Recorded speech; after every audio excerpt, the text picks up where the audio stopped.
Firstly, welcome all of you guys. The course that you're trying to learn is really much demanding course in the market today, and there are a lot of opportunities in this space actually. Those who are much familiar with the virtualization topics and the VMware labs and the theoretical concepts, at least the data center virtualization topics, you are the right fit to learn the cloud concepts, whatever it is, be it the VMware cloud, AWS cloud, Microsoft Azure, or any other cloud that is infrastructure as a service delivery model. Okay, so try to focus a lot in the course. Try to ask me more questions. uh, you know Take advantage of the instructor-led trainings rather than watching through the recorded sessions. With that, I just wanted to introduce you the course outline, the module outline for you. In this particular module, I wanted to introduce you what is the virtualization and virtualization types.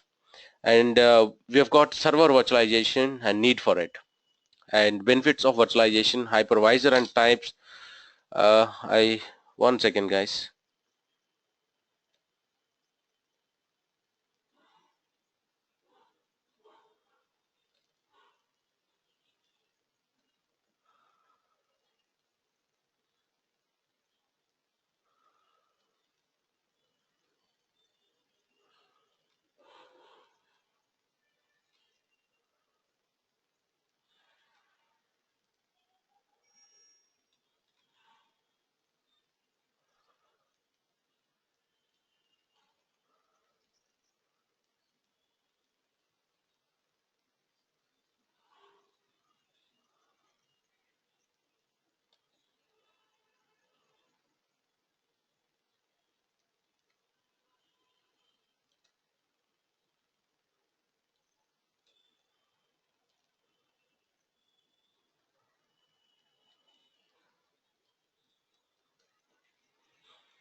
Okay, thank you. So this is the agenda that I've got for you. I'll just talk about the introduction topics. I'll introduce you what exactly the virtualization is, uh, and uh, and and we will talk about the benefits of virtualization, hypervisor, and its types. Okay, so let's go on. Introduction to virtualization. Okay, so what is virtualization?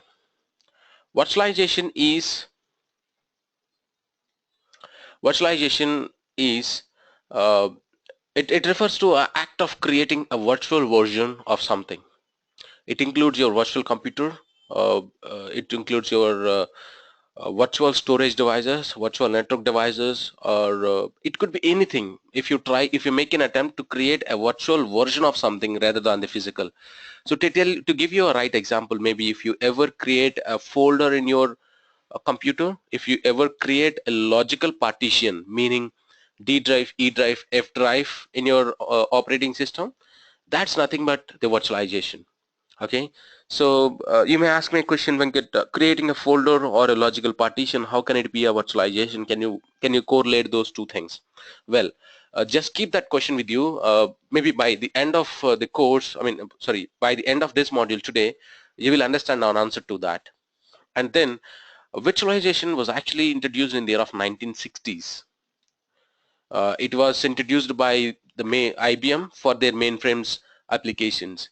But IBM uses a different CPU architecture. IBM uses a CPU architecture called Spark. Their operating system is different. Their CPU architecture is different.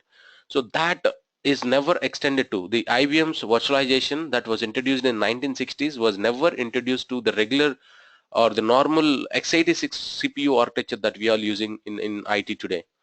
So because of that limitation, the virtualization solution was not, it wasn't become much popular, as such. And then later point of time we saw, the Spark is not widely being used in the industry, that has to go off. And today if you see, everybody is actually using the x86 platform, that is your 64-bit or 32-bit processors, but not the Spark software architecture, I mean the operating system architecture or the processor architecture. With that, I just want to introduce you, there are different type of virtualizations. So in short, the virtualization is nothing but creating a virtual version, creating a virtual computer, creating a virtual network device, a storage device, or whatever it is. And I said virtualization was introduced 1960s, but that was specific to IBM applications. And now there are different type of virtualizations. Basically, virtualization exists every aspect of the compute world today. We have virtualization in the hardware, we have virtualization in the operating system, we have virtualization in the server space, desktop virtualization, application virtualization, and there are many other. We have storage virtualization, networking virtualization. Okay, so uh, uh, our area of learning is the server virtualization. That's why you see it in the bold, it is highlighted as bold. Okay, so to start with, what exactly the hardware virtualization is? Do you remember the server hardware basics that you've learned? In that, if you see the server hardware evolution, earlier it was like the supercomputer that fits into a big room. Then we have the tower servers. Those are like kind of our personal computers which look like the tower. Then we have got uh, tower servers. Then we have got the rack mountable servers, right? So the rack mountable server is standard in terms of height, width and the deep, but there are different variations in height: 1U, 2U, 4U, 8U, 10U servers. But later we saw the rack mountable servers that are standard in 10U height. The blade servers I'm talking about, the blade servers. So the blade servers have, in the rear hand side, if you see, there are some components that are being shared. Okay, so for the entire 16 blades in the chassis, there are only 4 power supplies in the rear hand side. So uh, 16 blades supposed to have 16 into 2, that is 32 power supplies. Each server need to have 2 power supplies at least, but in the blade system you have got just 4 power supplies, and each server need to have 2 fans at least, but in the blade system you just have 8. So for 16 you need to have 32, but in the blade system you just have got 8 fans. Similarly, there are very less number of network modules in the rear hand side, and less number of fiber channel connectivity in the rear hand side. In short, you see the consolidation in the rear side of the chassis in terms of the power connectivity, network connectivity, storage connectivity, uh, and the blowers, the fan blowers and all. So that is nothing but the virtualization. Okay, so there are very few components, but the few components are being shared by multiple uh, blades. Okay, so that's where the server hardware virtualization comes in. When it comes to OS virtualization, so the recent Dockers or the containers concept, if you guys heard, that's similar to the OS virtualization. Okay, so wherein you just have a single piece of hardware. On top of that, you can have multiple operating systems installed. And even if you guys ever done the multi dual boot concept, so this is also uh, similar to the OS virtualization. And then if I move on, the server virtualization. So server virtualization is a key. In fact, that's what we're going to learn throughout the course of vSphere ICM 6.0. That is, vSphere 6.0 is a version. ICM stands for install, configure, manage. So server virtualization is on a single piece of hardware.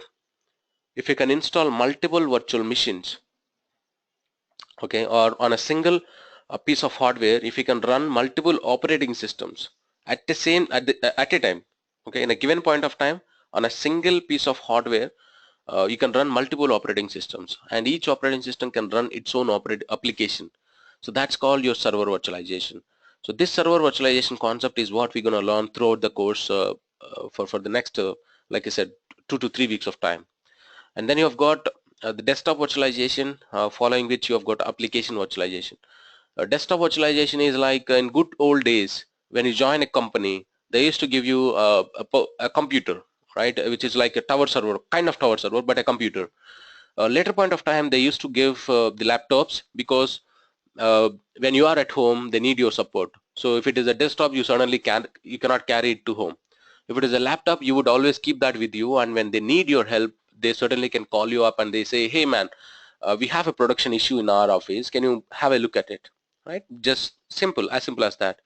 So that's the reason they give laptops, but that has become a data security concern for the companies, because the data is moving along with the employee wherever he goes. So it includes two things. One, an employee may commit to the data misuse, or in case if he lost the laptop, there is a physical loss of the data. If whoever gets the laptop can misuse the data. Because of these two reasons, they started distributing the virtual computers. So these virtual computers are basically sits inside your data center. Those computers, the virtual computers or virtual desktops, cannot move along with you, but they will be inside the data center premises of your company, and those desktops can be accessed over the internet securely. So whenever you kind of logging into your office environment, you certainly can connect to your virtual desktop and can work on it. That's the use case of desktop virtualization. And then you have got application virtualization. Application virtualization is basically, let's take an example of a big company like IBM or Infosys or Wipro or TCS, who have got some lakhs of employees. Okay, so whenever they give a laptop to their employees, they need to configure some standard applications. For example, MS Office. So Microsoft Office is a standard application that is required in almost all laptop. So, but the company is paying huge money for the MS Office application, right? It's not a free software as such. So when they have to pay that huge amount out of 1 lakh employees that they have, not all all 1 lakh employees are using the application every day. On a given point of time, I mean, in a given day, there could only be 1,000 users using the MS Office, while the 99,000 users were not actually using it. So it is waste of license. On a given day, only 10,000 employees are actually using it. The other 90,000 is not using, so it's waste of license. So to avoid that situation, what you can do is you can install application on a server, and that server application, that application maybe MS Office or Acrobat Reader or any application that is actually required for all of your employees is hosted on a server, and a central server, and that is available to all your employees. Whoever needs it can access it from the server.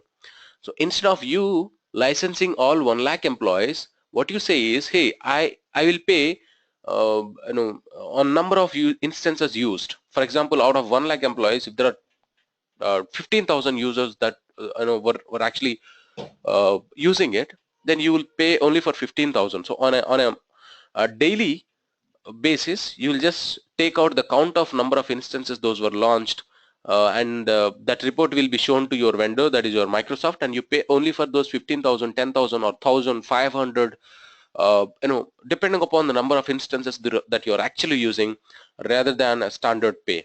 So that way it is actually benefiting your company in terms of saving a lot of licenses. For you to have this desktop virtualization or application virtualization, server virtualization is the base, is the key. If there is no server virtualization, no desktop, no application virtualization, for that matter, you can't even have the cloud computing also. Okay, so now you understand the key of the server virtualization. Server virtualization is a base for everything. So just to move from here, let's talk something extensively on the server virtualization, because our core area of learning is server virtualization, right? So what is server virtualization? So server virtualization is a proven software technology that makes it possible to run multiple operating systems and applications on the same server at the same time. Okay, so the key here is, if we can run multiple applications and if we can run multiple operating systems and applications on the same server at the same time. For example, on my laptop, if I'm able to run multiple operating systems at the same time, then that is called the server virtualization. Now you just look back and check, did you ever see a server is having multiple operating systems at the same time? Can any one of you tell me, did you ever saw that server virtualization, or did you ever saw a server is actually having multiple operating systems and they're up and running? Anybody?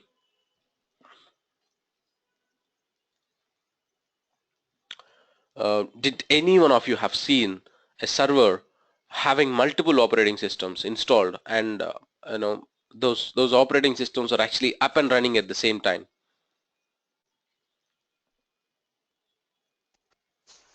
It's like two operating systems in the same laptop considered server things like I used previously when I was in the old days using Windows XP and Windows 7 on the same laptop, so I can switch between the OS.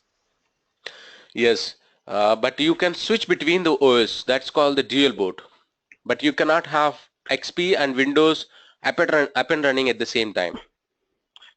Yeah, we have to restart the computer. Yeah. So, but my point here is, you must have all operating systems up and running at the same time. Come on, guys. Yeah, with the with the what do you call like this the tool we installed, with that we can use the two different operating system. Yeah. Exactly. You're perfect. You're right. Yeah. So, I mean, why are Because three? it's kind of like making shells, so you don't have to restart a computer. You just go to the VMware and just click on any operating system you download there. You click it and then you can start working on it. Yeah. Right. So, guys, this is a time that you need to get into the technicals. Whatever your background, just get into the technicals. For the past 1 week or 2 weeks from the time we started talking about, I gave you an application called VMware Workstation, and in that workstation you can literally create virtual machines, and inside that you can create multiple operating systems. And all of you have said, at least 6 of you have said that you have practiced all your labs. So when you practice your labs, you have got your base operating system, that is your Windows 7 or Windows 10 up and running. On top of that, you have created a virtual machine inside which you have installed Windows 2012 operating system. So which means you have got your base operating system up and running and your server 2012 up and running, isn't it? Yep. Yep, that's nothing but the server virtualization. Yeah. Yeah, that's nothing but the server virtualization. So the definition here, it says, if you can run multiple operating systems and application, or forget about the application, if you can run multiple operating systems at the same time on the same server, then it's called the server virtualization. Okay. So I mean, there are multiple definitions that I could give here, and you can find n number of definitions on the Google.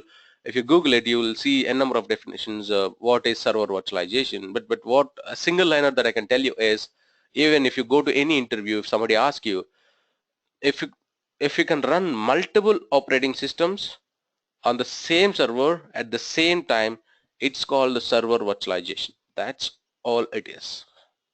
Okay. Well, I mean, you may say, you may think that the one that you have done is also server virtualization. Yes, it is kind of, but that's not something that we use in a corporate environment. Okay.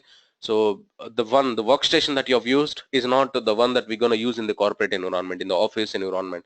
So it's going to be something different. Eventually you'll get to know about it, what it is, how does it look like. But this is it. This is the server virtualization. So to differentiate that, if you see the diagram over here, you've got the 4 core server hardware resources, that your memory, your hard disk, your network interface card, your processor. These are the 4 mandatory hardware resources of any server. If you guys remember, initially I've requested all of you to write at least 2 pages of notes on all 4 hardware resources. For example, the CPU, how CPU works, right? So how many of you write the notes? If you, any one of you have you know have done that, and you would easily understand what is the CPU, what is the socket, what is the core, what is the hyperthreading, uh, all that, right? So you've at a base level, you've got 4 hardware resources, and I would request all of you to write at least 2 pages of notes handwritten notes on all 4 hardware resources. How, for example, network interface card, how will it work? Hard disk, how will it work? How will I scale the speed of a hard disk? Right? All we know is 1 TB, 2 TB hard disk. But if I have to scale the speed of a hard disk, how can I scale it? Similarly, the memory, RAM and the processor, right? So if you actually look at the diagram here, it has got 4 hardware resources, and you've got an operating system here. Operating system can be anything.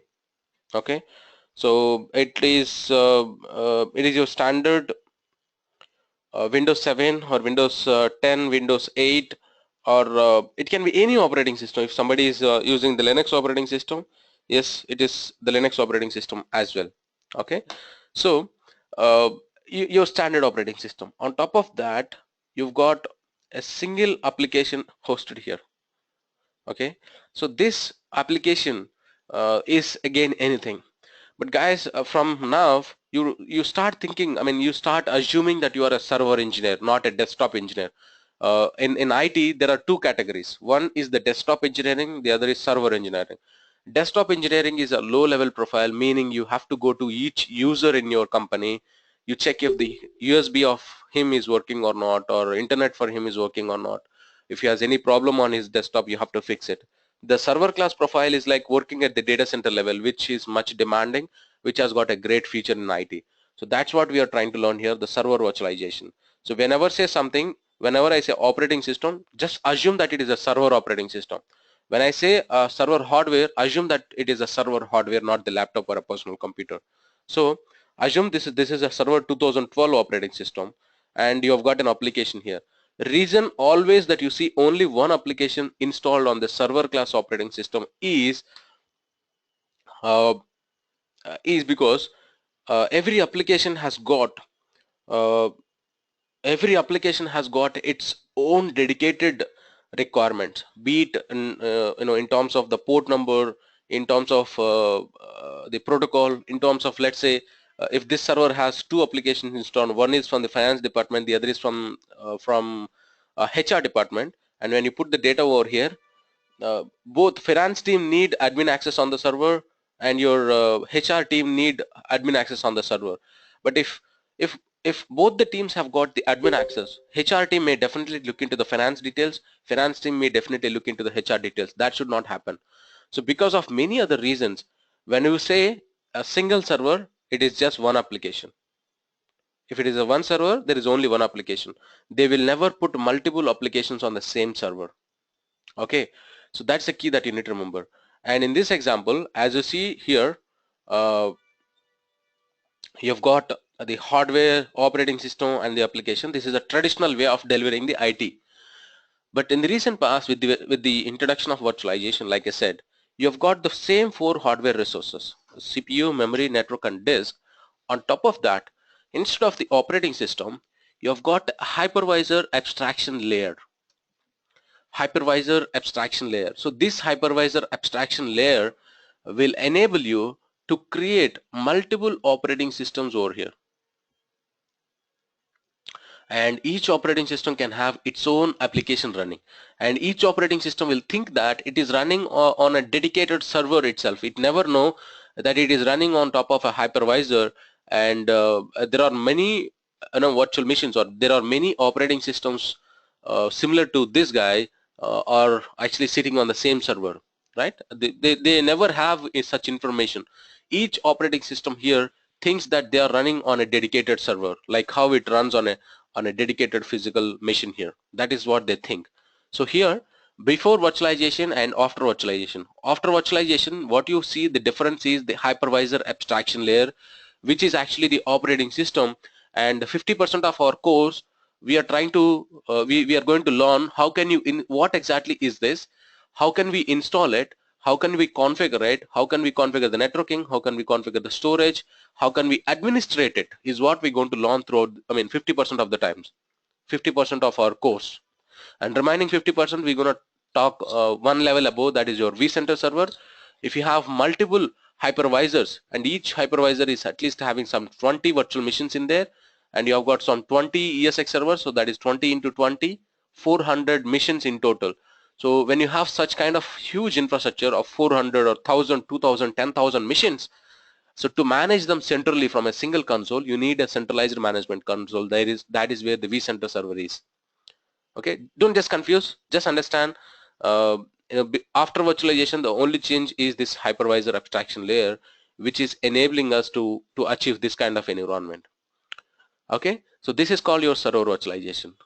And then you may ask me a question, what was the need of this? What was the need of server virtualization? Why should we go for it? Okay, well, the need for server virtualization is this. Need for server virtualization is this. Okay, so if you actually open up your task manager on your machine, if you actually see the CPU, memory, network, and the hard disk utilization, it is negligible actually. Okay, you see, it is just like 1%, 0.5%, very less percentage of utilization, right? Out of 72 megabits of internet link that I've got, a very light utilization. And if I go to the processor, it is just 20-25% being used. Same if I go to the disk.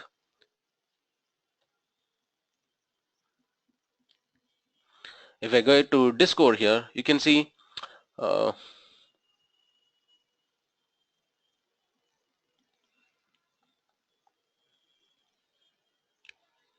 at this point of time, you can see 10 MB per second, but normally it is very, very, very low. Maybe 1 MB, 10 KB, you see 100 KB. It is always in KBs, not even MB. So even you can look at your desktop as well. So this is a situation of the desktop. Same thing if you see in the servers, the universal survey that revealed the average server CPU utilization is always below 15%, 15, and average memory utilization of a server is always below 20%. Okay, so you know how much it costs to buy a server? It will cost you at least 25 lakhs INR. I mean, if you convert that into USD, I mean, a low configuration or a low configuration or maybe average configuration server, obviously low configuration, it will cost you $36,000. $36,000. So when you spend $36,000 in buying a server and you're just utilizing it to 15%, it's really bad. So just assume a situation that you hire a guy and you're paying some standard salary to him, but you're just the guy is just working 1 hour a day, and you're paying a good money for him on a monthly basis. How bad it looks like, right? So you're paying for him to work for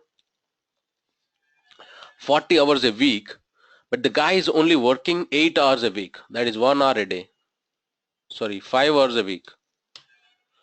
Okay, you hire him to work for 40 hours a week, but he's only working for 5 hours a week. It is like bad. You are not able to make use of him to the fullest. And then instead of you hire him, you pay him that 1 hour work, you will feel like you manage it. You really don't have to pay for him.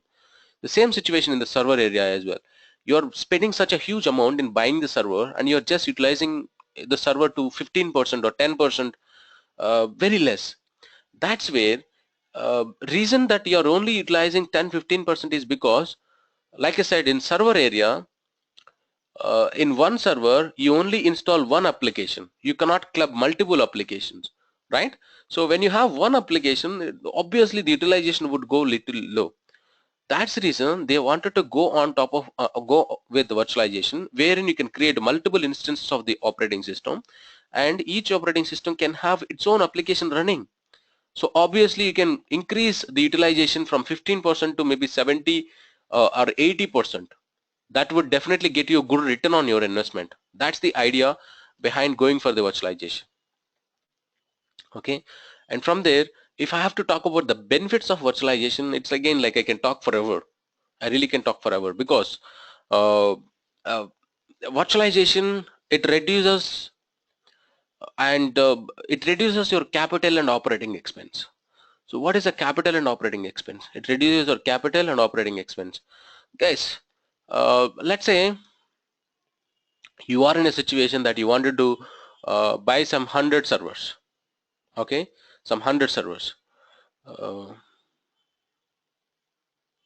wanted to buy some 100 servers. So if it is 100 server, each server is costing you some $40,000. Each server is costing you some $40,000. That obviously how much it would cost you is like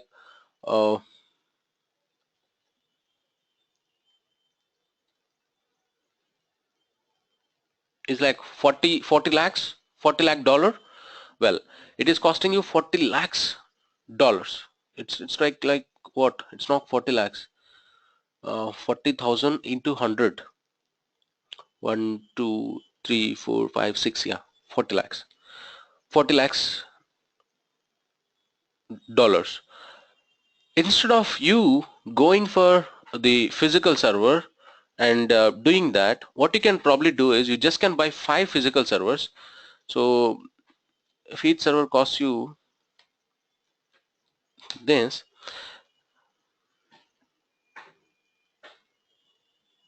so just 2 lakh server, sorry, 2 lakh dollars. If you go virtualized,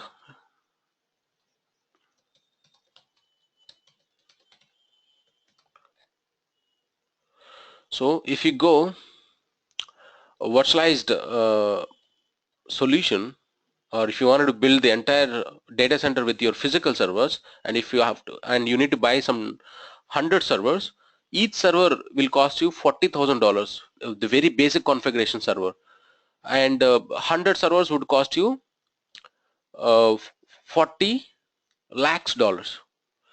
If you just go with the virtualized environment, instead of you buying 100 servers, you just have to buy 5 servers. That's all. 5 physical servers, and on top of 5 servers, you can host the remaining 95 as the virtual servers. Okay, and each server is costing you the same amount, so that instead of you spending 40 lakhs dollars, just 2 lakh dollar is sufficient to build the entire data center. If I just put some kind of diagram over here, so this is how it looks like. If you go with the physical server, 95% of extra investment that you have to put. If you go with the virtual servers, it is just the 5% of the investment that you have to put. So how much money that you saved on? It's like 38 lakhs dollars. Isn't it a huge amount? Yes, it is. And this is just the capital expense. So when somebody say capital expense, it is like one-time investment. Okay, when you have to buy a server, it's like one-time investment. It is a capital expense. And to operate it, so buying a server is like buying a car. It's like a one-time investment. Once you buy the once you buy the car, maybe the fuel is an investment, and your regular maintenance, your accident, your what do you say, your insurance policy that you pay for it, I mean the car insurance that you do, it is all like the operating cost. Every year or every month, every week, you have to pay for it, for the maintenance. That's called the operating expense. So the capital expense is a one-time investment. The operating expense is like the daily investment that you put. So let's talk about the operating investment. This is like the capital expense. You saved at least 95% of your money. And then as you know the fact, for a physical server you need power cables, network cables, and you need NIC, HBA, and there are many. Okay, you know, right? For a fact, every server needs at least every server need at least 2 power cables, 2 HBAs, 2 network cards for the purpose of redundancy.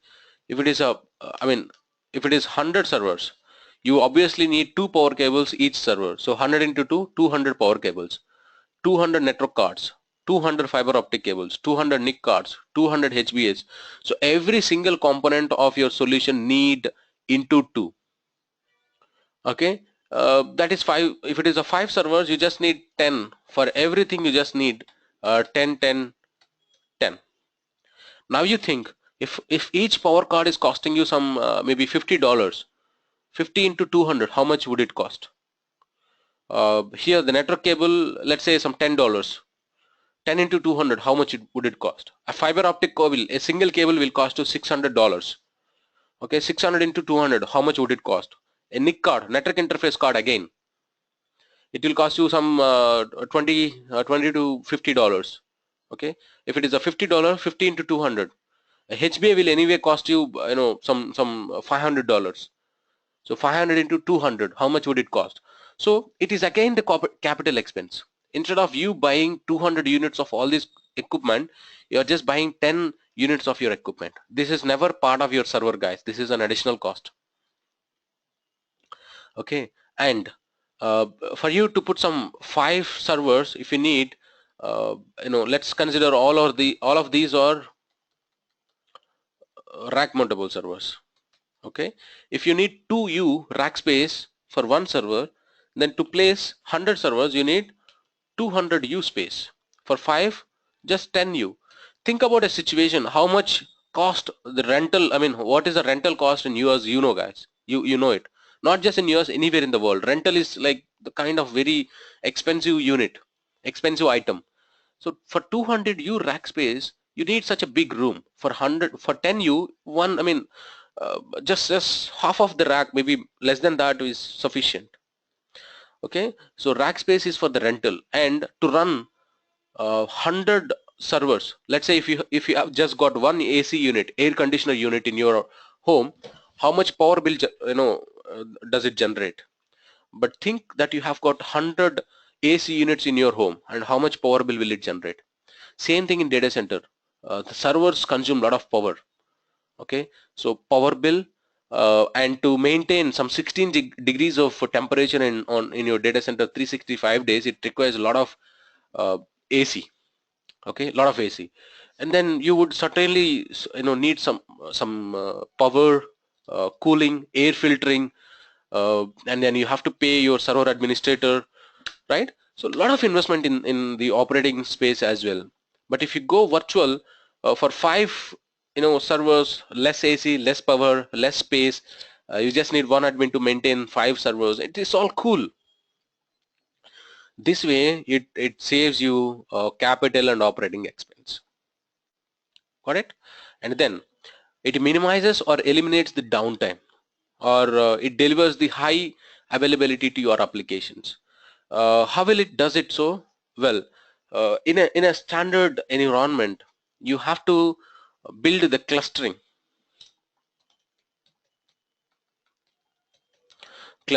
So for clustering, what you have to do is there will be at least 2 servers of identical configuration. Let's say this is server A, and you need one more server of the identical configuration, and you will build a cluster. You give it a logical name to it. Okay, I mean, yeah, so this is always one server will be active, the other server will be passive. Okay, and your active server will always respond to your client requests, always it respond, but this is passive. In case if your active server go down for some physical failure or whatever reason, the passive server, the secondary server, will automatically become active, and it will start serving your client requests. Why do I need such kind of clustered environment, cluster setup? You need this because there are certain critical applications like your banking application, right? It should be available, and we need it all the time available. So similarly, every application today has become very much critical. Even the free applications that we use like WhatsApp, Google, right? Did they ever say, hey, because of a server hardware failure, the Google Mail, Gmail is not available for next to 2 hours, 3 hours, or a day, or WhatsApp is not available for a day? Did they ever say? No. If the situation of a free services is like this, and how about the premium services? The bank, you are a customer of a bank and you are paying for the bank services. So would you agree if they started saying every day there is a downtime of the servers? No. So they have to plan their IT in such a way that they give high availability. If this is a kind of situation that you are in, if you have some 100 servers and you wanted to bring the clustering feature, then you need to go for 200 servers. If it is 200 servers, instead of your $40 lakhs, it will become your $80 lakh investment. it just doubles, right? So again, lost a lot of investment. But in VMware, you really don't have to go such kind of clustering environment, but the VMware has a built-in clustering functionality that will definitely help you bring the high availability automatically. Okay, so how will it help you do that, or how can you technically implement it? What is it called as? What interview questions are we gonna face? How to answer?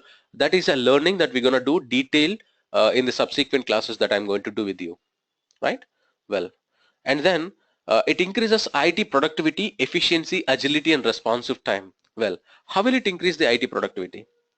Again, as you know that in any company that there are many departments like HR, finance, IT, you've got your development,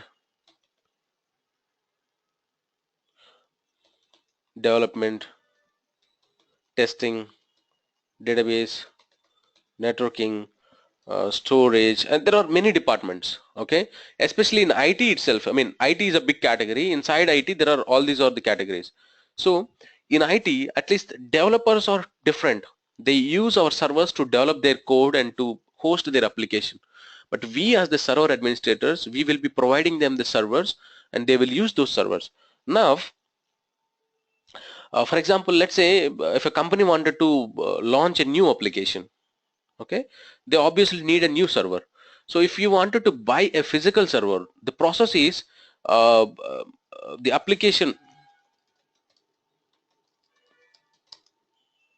talk to IT manager. The first thing is application team will talk to IT manager and they say, sir, this is a kind of environment that we wanted to build. We wanted to bring one more application that is similar to Flipkart and Amazon, maybe something else. So we need we want you to set up that kind of server hardware environment for us so that our application team will develop a code to build application that is similar to Amazon or Flipkart. Okay, fine. And then your manager, IT team will talk to your procurement team. Okay, procurement team uh, will talk to the vendors or the service I mean those who have got shops, those who sell the hardware to you, maybe the Dell, HP, IBM kind of guys. So they will vendor share quote with your company, and then you negotiate.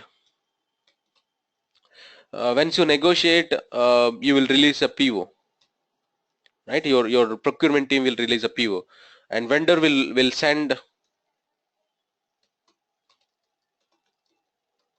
or ship hardware to your data center, and then you have to rack stack the hardware, do the cabling, you do power testing, connectivity testing, install firmware, install OS, install drivers, uh, test it again, give it to application team. So for this entire process to complete, the standard timeline for any company is 2 to 3 months. 2 to 3 months of time just to make a server ready for your application teams. After 2 to 3 months of time, let's say 3 months, after 3 months of time, your applications team will start developing the code. By the time this 3 months passed, the concept that you wanted to bring, there is another competitor for you and they already launched it.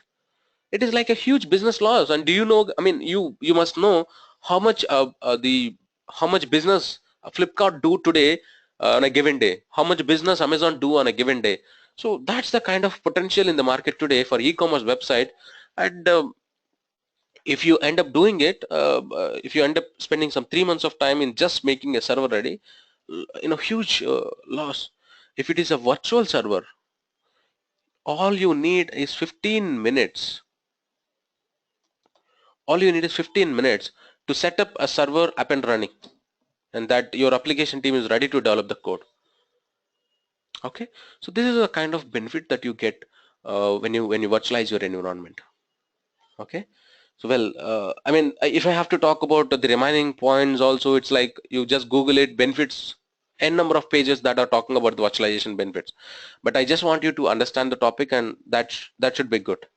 Okay, so and then today we have Citrix, Microsoft, Red Hat, that is your Linux, and you have got VMware, you have got Oracle.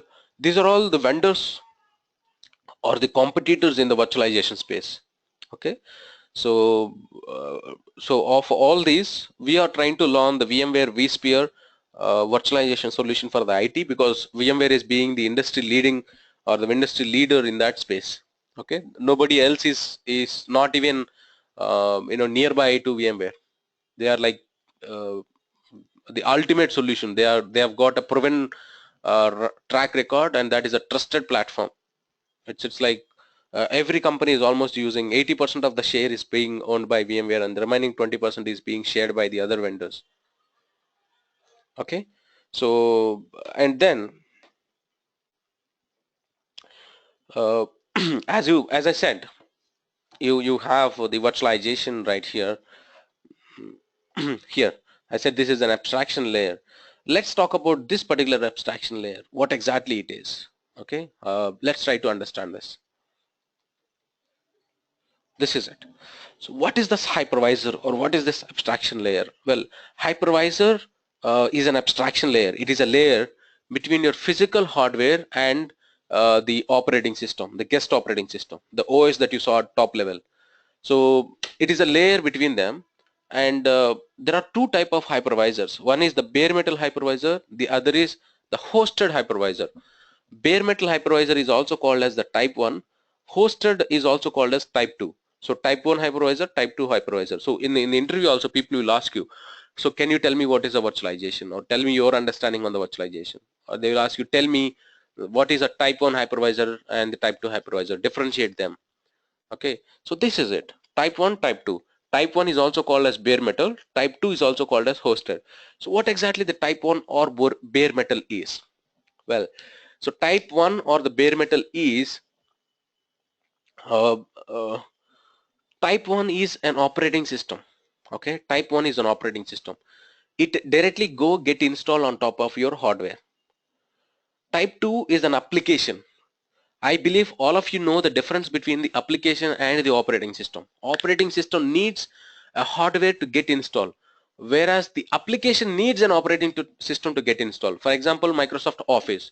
Can you install Microsoft Office on top of, directly on your laptop without the operating system? You cannot. Google Chrome, can you install Google Chrome directly on your laptop without OS? No. Can you install any media player without operating system? No.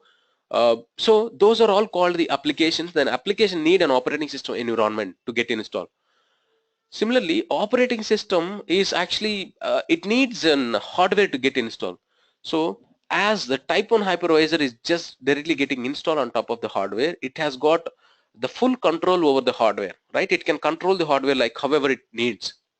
But the type 2 hypervisor is an application that get installed on top of the operating system. For example, the workstation application that you all have installed, that is an application, that is a type 2 hypervisor, right? You cannot directly install it. You need an operating system to install the workstation application, right? So type 1 is an operating system that needs an hardware to get installed, whereas type 2 is an application. It needs an operating system to get installed. So examples for type 1 hypervisor is VMware ESX, ESXi server, Microsoft Hyper-V, Citrix Zen server, Oracle OVM server, uh, and Red Hat Red Hat KVM servers. These are all the type 1 hypervisors. These are all the operating systems on their own. Whereas type 2 is, like I said, it is an application. So VMware Workstation, VMware Player, Oracle VirtualBox, these are all the type 2 hypervisors. These are all the applications. Okay, so now that you understand the basics of virtualization, what exactly the virtualization, then you saw different types of virtualization, and you understand the server virtualization, what exactly it is. You saw the need for it, benefits of it, And finally, you saw the difference between the server hardware, the type 1 and type 2 hypervisors. This is all I got for you today. And if you guys have any questions, you just can ask me.